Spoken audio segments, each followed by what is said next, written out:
everybody, welcome to Taste to Explore. My name is Darlene, and on this episode I'm bringing to you something so delicious. When I say delicious, we are making vanilla pudding from scratch. All right, it's not the box stuff, it's absolutely from scratch, and it's so easy. You probably already have the ingredients on hand already, so why not just introduce to you the easiest ingredients ever. So stick around. It's very simple. So let's walk over to the ingredients before we get started. What we're going to use is a tablespoon of vanilla extract. We have here 3 cups of whole milk, 3 tablespoons and a half of cornstarch, couple of pinches of salt, 1/3 cup of granulated sugar, 1 teaspoon of butter, and 3 egg yolks. And that's it. Now let's get right to it. What I'm going to do right now is put the milk to heat up.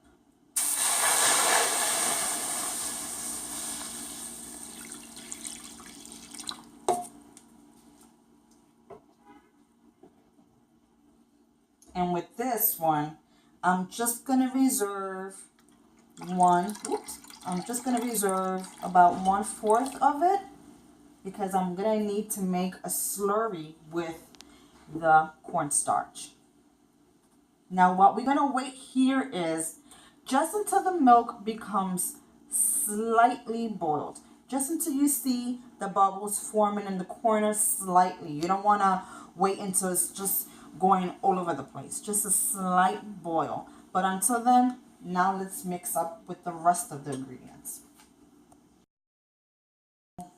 Don't forget to put your milk heating up on low, because you don't want to scald your milk. So now let's get started with the rest of the ingredients. So right here with the egg, I'm just going to combine the sugar and my pinches of salt. Salt is like a crucial part in any sweet, just like savory dishes. It brings out the natural flavors, and it's you can tell the difference. It just makes it alive. Alrighty, and now let's just put the cornstarch. Mix.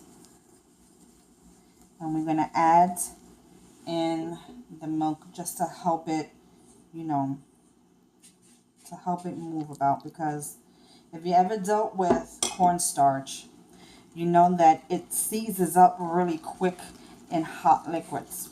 So in order for that not to happen right now, we're going to just mix it with the cold milk, vanilla extract,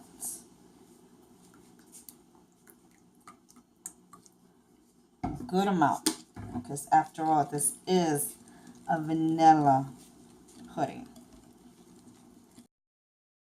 See how my milk is nice and hot? It's on a gentle oil, very gentle.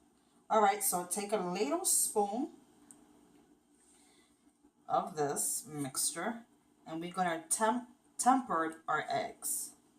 And by doing that, we're going to introduce the hot mixture into our egg mixture and just whisk it as I pour it in. And this is going to help it from not curdling as much. And then you just pour the rest of it inside, trying to scrape up all the goodies, and then just stir with low flames.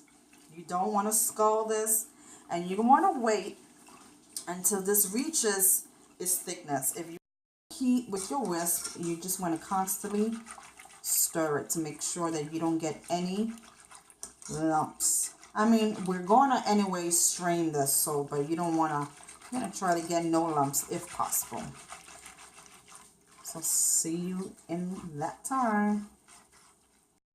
Alright, so all you need is good patience. This took about 8 minutes, 8 to 9 minutes, and on medium low because you don't want to scald this. But you see how nice and creamy it is? I mean, I'm still going to sift it because I'm sure there's still some lumps maybe from the eggs or the cornstarch. But now I'm going to put in a little bit of butter. And that's just going to give it a nice little shine, a little depth of flavor. It's not going to, you know, do anything else because our pudding is done. If you want to leave that out, you can certainly do so. And our pudding is done. And you see how creamy it is? It's going to thicken up when it cools. So it's perfectly fine right now. Now it's time to strain it. And this is going to capture any lumps of the eggs or mixture that was left. Passing through for any lumps. And it seems like it's just a little bit. And that could be just from the eggs. And then that's it. It is done, my friends. So a little taste test because it is warm. Well, it's a little hot. And if you want, you can put a saran wrap touching the pudding if you don't want the skin, but I don't mind. I'll eat it just like that, so it's fine to me. Once this goes in the refrigerator and cools off, it's going to be nice and thick.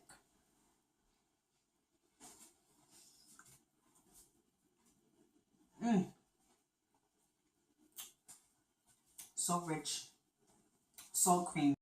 In many recipes, cake fillings, pastry, or just eat it just like that. It is wonderful. I will guarantee you that when you taste this and make it yourself, you're not going to ever want to buy another pre-mixed, pre-made vanilla pudding. You're going to want to make it from home. And you can make as much or as little as you want, and you can control the sugar. So that's what really is important. So thank you guys so much for joining me in my kitchen today. I hope that you were blessed by this and you make it at home. And don't forget to give me a thumbs up if you like this episode. So take care. Bye-bye.